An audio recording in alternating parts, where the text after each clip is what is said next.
Transactional analysis, or TA, is an evidence-based model of psychotherapy developed by Eric Berne. A key assumption behind this model is that you are made up of three different parts, known as parent, adult, and child. In TA, we call these parts ego states. Now, each ego state consists of a set of behaviours, thoughts, and feelings, and reflects a different way you interact with the world and those around you. For example, when you're in your parent ego state, you are behaving, thinking, and feeling in ways copied from your parents or parental figures. When you're in your child ego state, you are behaving, thinking, and feeling as you did when you were a child. And when you are in your adult ego state, you are behaving, thinking, and feeling in ways which are direct, here and now response to events around you, using all of your abilities as a grown-up. Now, in TA practice, we simply say, I'm in my parent, I'm in my child, or I'm in my adult. So let's look at what the ego states look like in the real world. Let's imagine I'm driving my car in crowded traffic. I'm observing the speed limit, looking out for road signs, and I'm controlling my car in response to what's going on around me here and now. I'm therefore in my adult ego state. Now, another driver cuts me up and I shake my head and I point my finger and I shout, and at that moment I've moved to my parent ego state.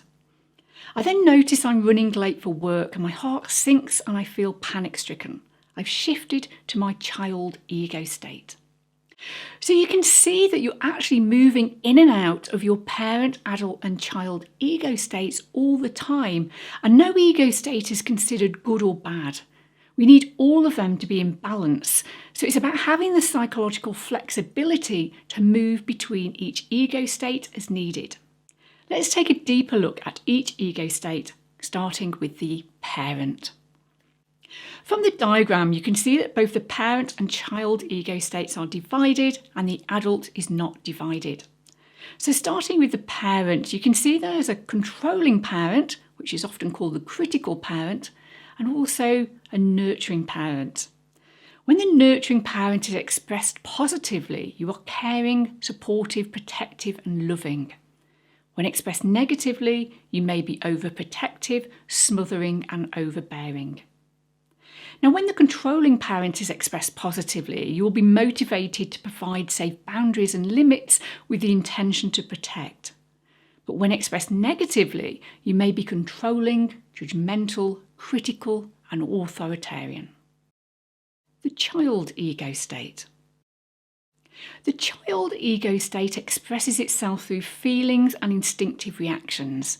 It functions in two distinct modes, the adapted child and the free child. When the free child is expressed positively, you'll be creative, spontaneous, and playful. And when expressed negatively, you may act in socially unconstrained ways, such as belching loudly at a dinner party or driving 100 miles an hour down a country road. Now, when you are in your adapted child, you are responding on the basis of internalised social learning.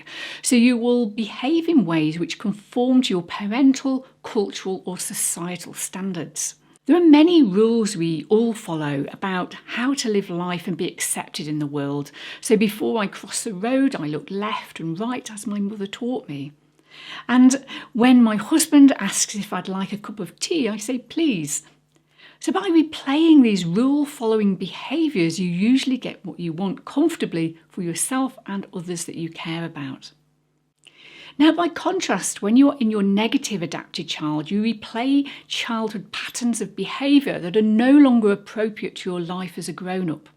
For example, as a young person, you may have learned to sulk or manipulate to get attention or to get what you want. And then as a grown-up, you may sulk and manipulate in the hope that you get attention or get what you want. The adult ego state.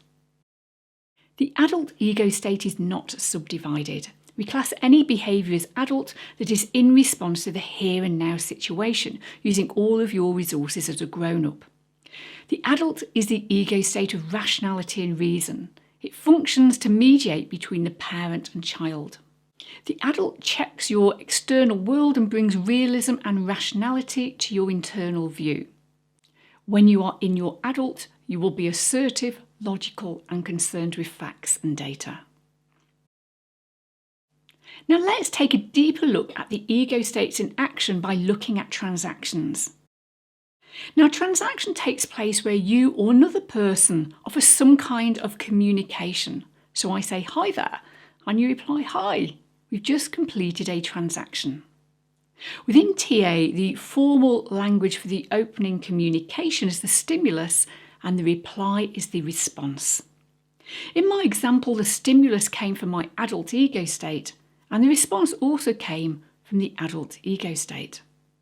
The transaction arrows or vectors are aligned, which means it's a complementary transaction. Let's look at another example of a complementary transaction. We're going to look at Anne and John. John is late for work and Anne shouts, "You're late again, this just will not do." John mutters, "Sorry, I'll try not to do it again." You can see the vectors are parallel. This also fits the description of a complementary transaction.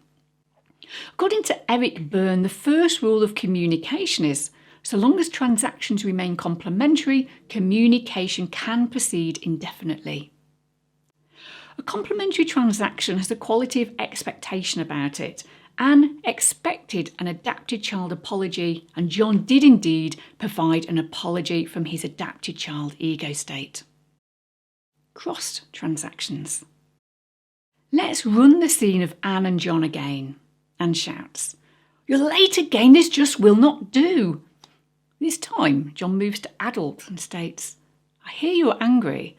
I understand why you may feel this way. Let's go to the meeting room and talk about it." John crossed Anne's controlling parent to adapted child stimulus with an adult to adult response. You can see the vectors are crossed. The response cuts across the flow of communication that had been expected from Anne. A key quality of a cross transaction is one in which the ego state addressed is not the one that responds. When a transaction is crossed, a break in communication results and one or both individuals will need to shift ego states for communication to be re-established. According to Eric Berne, the second rule of communication is, when a transaction is crossed, a break in communication results and one or both individuals will need to shift ego states in order for communication to be re-established. With reference to the second rule of communication, let's rerun Anne and John. Anne shouts, "You're late again, this will not do." John moves to adult and states, "I hear you're angry. I understand why you may feel this way. Let's go to the meeting room and talk about it." Anne responds, "I am angry and I shouldn't have spoken to you like that. I'm sorry. We do need to discuss this lateness. Yes, let's go to the meeting room and have a private talk about this." So Anne moved to the adult position which John had actually invited. Communication has now moved to a complementary transaction. So we can see that when a transaction is crossed, if one individual shifts ego states, then a complementary transaction can be established. Ulterior transactions. During an ulterior transaction, two messages are conveyed at the same time. One of these is a social level message and the other is a hidden or psychological message. Let's look at an example. "What did you do with my shorts?" "I put them in your drawer." Now, just by looking at the words on the screen, you would say this is an adult-to-adult complementary transaction, and it is at the social level. Let's rerun the same scene again, but this is what it actually sounded like. "What did you do with my shorts?" I put them in your drawer."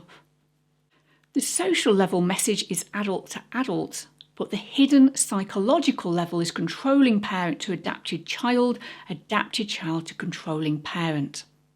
With ulterior transactions, the social level message is often adult to adult, but the psychological level messages are usually either parent to child or child to parent.